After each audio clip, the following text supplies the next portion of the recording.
እኔ ጠየቅኩሽ እርግዝና ብዙ ህመሞች አሉት። ማቅለሽለሽ አለው፣ የሽታ ማስጠላት አለው፣ ብዙ ነገር አለው። አንቺ ይሄ ነገር አይታይብሽም ነበር? ሽቶ ሲሸት ያስጠላል እኮ ያስጠላል፣ ሁሉ ነገር ያስጠላል። ግን እንዴት ታርገለሽ? ያንን እንዴት መዳም እንዳትባንንብሽ፣ እንዴት የተፈጥሮ ጉዳይ ነው፣ እንዴት መደበቅ ቻልሽ? ነው የኔ ጥያቄ። ምን ላድርገው? በቃ ስነግሪ እኮ በቃ እንትን ስላለች ሀቡ በጣም እንትን ክፉ ናት። እኔ እንጃ በጣም ፈራው ለመናገር። እኔ ዝም ብዬ የተነገረኝን ሁሉ ማመን ሰው አይደለሁም። ግራ ቀኝ እጠይቃለሁ። ጥያቄዎችን በትክክል ማመለሽ ከሆነ ምንም ላደርግልሽ አልችልም። የምጠይቅሽን ጥያቄዎች በትክክል ከመለሽልኝ እኔ ቆንጽላ አደርስልሻለሁ ጉዳዩ። እኔ የጠየኩሽ ጥያቄ እና እኮ በጥያቄው ልክ ብቻ መልሽልኝ። ሲያቅለሸልሽሽ መዳም ፊት አቅለሽልሾሽ ያውቃል ወይ? መዳም ሜዲካል ወስዳ መኖሪያ ፍቃድ አላሰራችልሽም ወይ? መኖሪያ ፍቃድ ከተሰራልሽ ሜዲካል ከወሰድሽ እርግዝና በሜዲካል ጊዜ እንዴት አልታወቀም? ይህን ሁሉ አስረጅኝ ከሀስከፈ።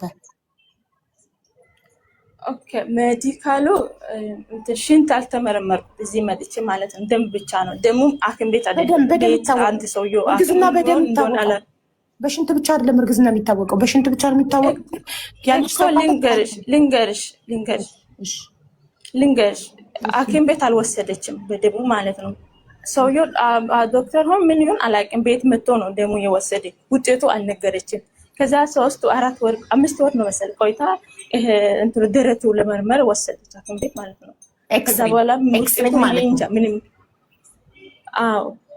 ወሰደች። በቃ ሌላ ነገር እንትን አላደረገችም። ሐኪም ቤት አሁን ወስደ እንደዚህ እንትን ብዬ አልተመረመርኩም።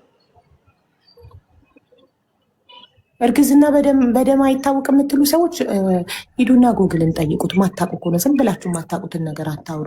የሰው እንትን የሚዞረው እንጂ እኔ እኮ ምንም አላውቅም። እሷ ነው እንደዚህ ወደዚህ ሲጠሩ በቃ እሷ ነው የምከተላት። እኔ ምን አውቃለሁ? እሺ ችግር የለውም። አንቺ ማርገዝሽን ያወቅሽው መቼ ነው? ስንት ወርሽ ላይ ነው? እኔ 4 ወር ሲሆን ነው ያወቅኩት ማለት ነው። በየወሩ ፔሪድ ታይ ነበር አታይም ነበር? ፍሬዶ ያኔ የሚመጣው አይመጣም። በፊት እዛ መርፌ አለ በእንትን ላይ በዲፎ መርፌ አለ እና በቃ መቼ ነው የሚመጣ የፍሬድ ምናምን ስል መርፌ ስላለቀ ነው ሲል በቃ 3 ወር አለቀ በመርፌ ማለት ነው።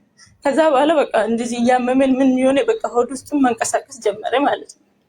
ለዛ ነው ያወቅኩት። በ4 ወርሽ እርጉዝ መሆንሽን እንዴት አወቅሽ? በምን አጋጣሚ ያወቅሽ? አይ ሆድ ውስጥ በቃ አለለ መዘልዘል ጀመረ። አንዳንዴ እንትን ይላል ይንቀሳቀሳል። በሆድ ሲንቀሳቀስ እጢ ሊሆን ይችላል፣ በሽታ ሊሆን ይችላል። ሰው እርግዝና መሆኑን እንዴት አወቅሽ? ሆድሽ ውስጥ ይንቀሳቀስ እኮ ፍሬዱ ቀረበኛ። ፍሬዱ ከዚህ ከኢትዮጵያ እዚህ ደግሞ ድሮማ ላይ ማልሽኮ መርፌ ስለተወጋው ፔሪድ በፍጹም አላይም ማልሽ። ፔሪድ በፍጹም የማታይ ከሆነ ሆድሽ ውስጥ የሆነ ነገር ሲንቀሳቀስ እንዴት እርግዝና ነው አልሽ? መርፌ ሲወጋ በፊት መርፌ አሁን ዲፎ 3 ወር ካለቀ በኋላ ነው የሚመጣ ፍሬዲ። አንዳንዴ ደግሞ ዲፎ የተወጋ 2 ወር ምናምን ሲሆን ነው የሚመጣ። በቃ ይሄ መርፌ ሲያልቅ ይመጣል እያልኩ ተስፋ እያልኩ በቃ ቀራብኝ። ለካ በቃ ይሄ ቀርቷል፣ በቃ ቅሬት ነው ብዬ አመንኩ ለራሴ ማለት ነው። ደግሞ ከዛ ባልበታሽ ሀገር እያመመ ነው፣ በጣም እያመመ ነው። በቃ ምግብ ሽታ ምናምን በቃ ለዛ ነው ያወቅኩት። ምግብ ሽታ ምናምን መረበሽ የጀመረው ስንት ወርሽ ላይ ነው? ከዛ ከ3 ወር በላይ ነው። በቃ ሽንኩርት ሽታ ምናምን በቃ ሴትዮ ሲሰራ በቃ በጣም ነው እንትን የሚያደርገው ማለት ሽታ በጣም ነው የሚያስጠላ። ከዛ በኋላ ነው ያወቅኩት። ማቅለሽለሽ ምናምን የጀመረሽ መቼ ነው? አሁን ከ3 ወር በኋላ ማለት ነው። ከ3 ወር በኋላ ነው የጀመረው። ያንቺ እርግዝና ከዓለም ተቃራኒ ነው። ማቅለሽለሽ ምናምን የሚጀምረው በጊዜ ነው። ከ3 ወር በኋላ ያቆማል። ማቅለሽለሽ፣ ሽታ መደበር ምናምን ከ3 ወሮች ነው። ማሬ ተደፍረሽ ከሆነ ንገሪኝ። እርግጠኛ ነሽ ከባለቤትሽ ነው ያረገሽ? እርግጠኛ ይሄው እግዚአብሔር ከዚህ ሬሳ ይድ በቃኝ። እግዚአብሔር ነው። እሺ ጥሩ። እሺ ባለትዳር መሆንሽን መዳም ታውቃለች?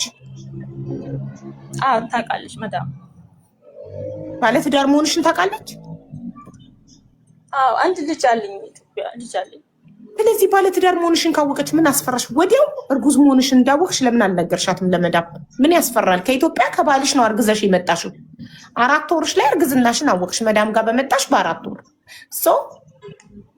መዳም እኔ ፔሬዴ መድኃኒት ወስድ ስለነበር ኢትዮጵያ የእርግዝና መከላከያ ከነ ሉፕሽ ነው ያረገሽው? እንደተቀበረ ነው ሉፕ አሁንም አለ ክንድሽ ውስጥ? አይደለም እሱ አይደለም፣ የሶስት ወሩ ነው። የሶስት ወር መርፌ ኦኬ። ለመዳም እኔ የሶስት ወር መርፌ ወጋ ስለነበረ ፔሬዴ የተዛባ ስለነበረ 4 ወር ሙሉ ፔሬድ ስላላየሁኝ እርግዝና እንደሆነ አላወኩም። አሁን የአራት ወር እርጉዝ ነኝ ብለሽ ምን የሚያስፈራ ነገር አለ? ንጹህ ሰው ነሽ፣ ባለትዳር ነሽ፣ ከባልሽ ነው ያረገዝሽው። እሱ ለምን ቀጥታ ለመዳም 4 ወርሽ ላይ እርጉዝ ነኝ ብለሽ አልነገርሻት? ቢሮ ትመልስሽ። ሀቡ ሴትዮዋ የሆነ እንትን አይምሮ ልክ አይደላትም። ይህን ደግሞ ለነገር እኔም ደግሞ ብዙ ቋንቋ አልችልም። እንዴት ብዬ ልነግርሽ? ይኸውልሽ አሁን አንቺ 8 ወርሽ ነው መዳም ቤት፣ እርግዝናሽ 8 ወሩ ነው። ለመዳም ብትነግሪያት አሁን እንዴት ታምነሻለሽ? እንዳወቅሽ ወዲያው እንዳወቅሽ ለምን አልተናገርሽም? ከሀገርሽ ከሆነ አርግዘሽ የመጣሽ ሸኝ ብዬ ለመንኩ። ሸኝ ብዬ እያመመ ሸኝ ብዬ ጠየኳት። እሷ ናት እምቢ አለች። ከዚህ ቤት ሸኝኝ እንዴ? አትሸኝሽም። ለምንድን ነው የምትሸኝሽ? ገንዘብ ከፍላ እኮ ነው ያመጣችሽ እንዴ? ለእነሱም ማሰብ እኮ ነው። ገንዘብ አውጥታ እኮ ነው ያመጣችሽ። ካለበለዚያ ደሞዝሽን አጠራቅመሽ ሰጥተሽ ነው ነፃ ሸኝኝ ማለት የምትችይው እንጂ ሴትዮዋ 2 ዓመት ልትሰሪላት ገንዘብ አውጥታ ነው ያመጣችሽ። ስለዚህ አርግዘሽ መምጣቱ የአንቺ ጥፋት ስለሆነ የጥፋትሽን ዋጋ ገንዘቧን ሰጥተሽ ነው በሰላም የምትሸኙ። ሴትዮዋም እኮ ያለችሽ ገንዘቤን እስካላመጣሽ ድረስ ከዚህ ቤት አትወጪም። ትክክል እኮ ናት ሴትዮዋ። እንደመጣሽ አዲስ እንዳለሽ እርግዝናሽን እንዳወቅሽ ባወቅሽ ሰዓት ማሳወቅ ነው ከአንቺ የሚጠበቀው። እስካሁን ደብቀሽ ስትቆይ ሴትዮ ከባሏ ነው የሚመስላት። ቋንቋ አትችል የምትሉ ሰዎች ደላላ ማናገር። ነገ ሌላም ሰው እንዲደግመው ትፈልጋላችሁ። ስህተትን ማባበል አያስፈልግም። ስህተት በስህተት አይታረምም። አንድ ሰው እርጉዝነቱን ባወቀ ሰዓት ለመዳም የማሳወቅ ግዴታ አለበት። ንጹህ ሰው ከሆነ ከባሏ ካልሆነ ያረገዘው ንጹህ ሰው ከሆነ ቀጥታ መዳምን ጠርቶ መዳም አያም ፕሬግናንት ምታመጣውን ታምጣ።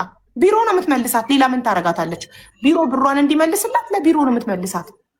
ሸፍኖ ማቆየት ሌባ ነው የሚደባብቀው። 8 ወር እስኪሆንሽ ድረስ ለምን ትጠብቂያለሽ? ለምን ወዲያው አትናገሪ? ወዲያው የተናገሩት ነገር በትኩስነቱ ወዲያው መፍትሄ ይፈለግለታል።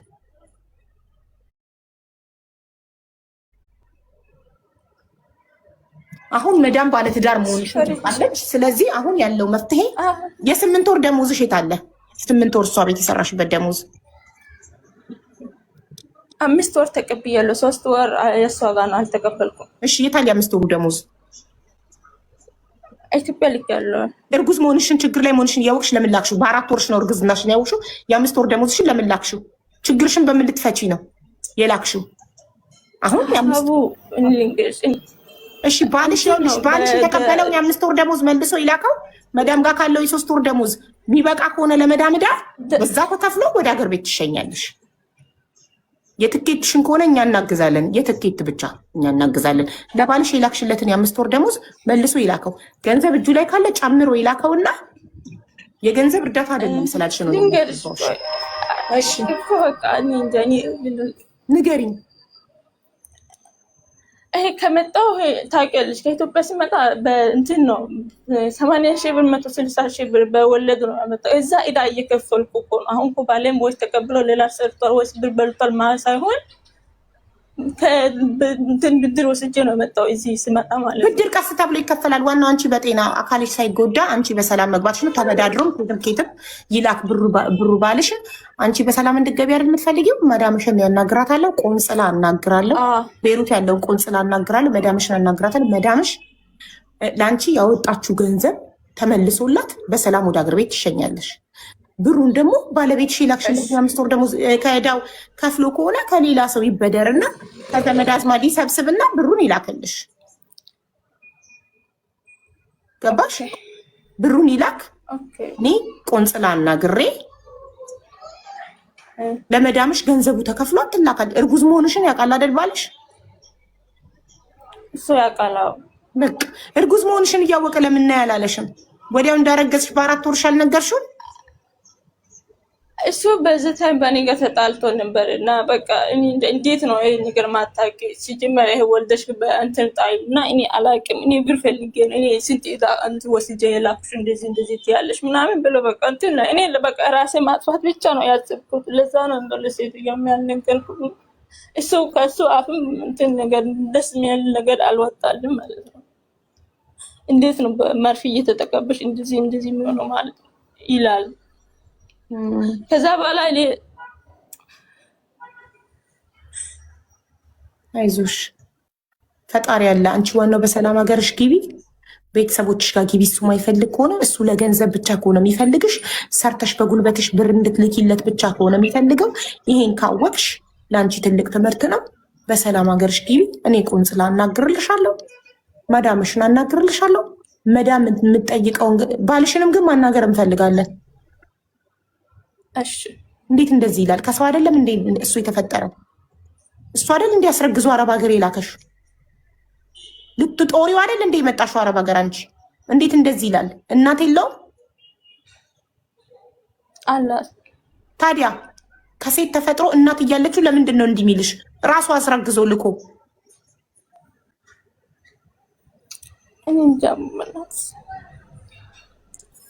ቆፍጠን በይ እባክሽ። አንዴ ከሆነ በኋላ ምንድን ነው ማለቃቀስ? ችግር በለቅሶ አይፈታም። ችግር እያለቀስኩ አይደለም እያለቀስኩ ቆፍጠን በይ በቃ። አታለቃቅሽ። ችግር የሚፈታው ብትጮህም ሴትዮዋ ይገባታል። ገንዘቧን ፎጭ አርጋን ያመጣችሽ። ሁሌ እነሱ ላይ ነው የምትፈርዱት። እናንተ ጥፋታችሁን አምናችሁ ጥፋታችሁን ማስተካከል ስለማትፈልጉ ጥፋት በጥፋት አይታረምም። አዎ አጥፍተሻል። አሁን ልጆቹ አላስተኛውም። ለዛ በቃ እንትን ትጮሃለች ብዬ ነው እየፈራው ስልክ ቁጥርሽን ስጭኝና ከዛ እኔ ቆንጽላ አስተላልፍልሻለሁ። ከዛስ ሰው ባልሽ ብር ተበድሮ ኬትም ብሎ ባፍንጫው ያምጣና ይላክ። የትኬትሽን እኛ እናግዛለን። መዳም ጋር ያለው የ3 ወር ደሞዝ እና ባልሽ የተላከለትን የ5 ወር ደሞዝ ሲመልስ የማዳም ዕዳ ተከፍሎ የማዳምን አሳምናታለሁ። ቆንጽላ እናግርሻለሁ። ተከፍሎ እኛ ትኬትሽን ችለን በሰላም ሀገርሽ ትገቢያለሽ። ቤተሰቦችሽ ጋር ሄደሽ ትወልጃለሽ። ከዛም በኋላ የምታደርጊውን ራስሽ ታደርጊያለሽ። ከኛ የሚጠበቀው አንቺ በሰላም ለሀገርሽ ማብቃት ነው። እሺ አመሰግናለሁ። ምንም አይደል። ቆይ መስዬ ላስገባልሽ ስልክ ቁጥርሽን እንድትልኪ። ቆይ መሲ ባልጠና የለችም መሰለኝ። ፍላወር ላኪ መስዬ፣ ወይ የሆነ ነገር ጻፊ።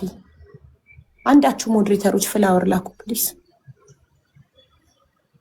ይጠራ ባሏ ቀላል ይጠራል። ቆይ ቁጥሩ እኔ ብድር ተበድሬ ልኬሽ ይላል እንዴ?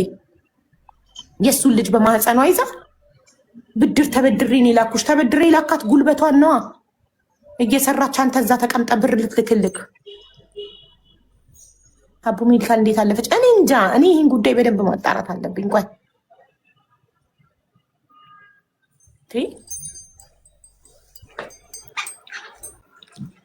ቶሎ ላክልኝ ማሬ። ሀይ ብዬሻለሁ ውዴ። ይኸውልሽ ማሬ ቶሎ መዳም ሳትመጣብሽ ወይ ኩን ማን ነበር ስሟ? ይኸው መጣች መዳም። ቶሎ ችግር የለም ሀይ ብያታለሁ። እንዳጠፊብን በኋላ ቶሎ ቁጥርሽን ለመስዬ ስጫት። ላኪ መስዬ ጋር ቁጥርሽን። መጣች።